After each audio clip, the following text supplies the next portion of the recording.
قلت حسبي أن إيماني بربي. چا به یو اړخ ساتلی د دین، چا به بل ساتلی، چا به بل.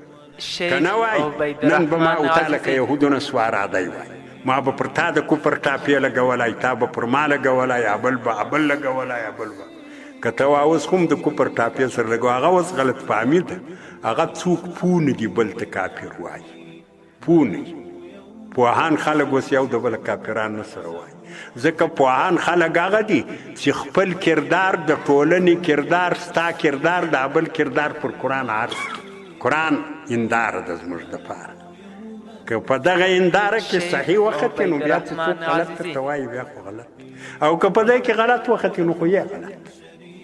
هلته داسې انعکاس، داسې هنداره نه وه په یهودو و نسواراو کې چې ځان یې پر عرض کړی وی. ما او تا ته صحابه و پرېښو، قرآن د پیغمبر احادیث دي. واهتدى قلبي فأحيات روعة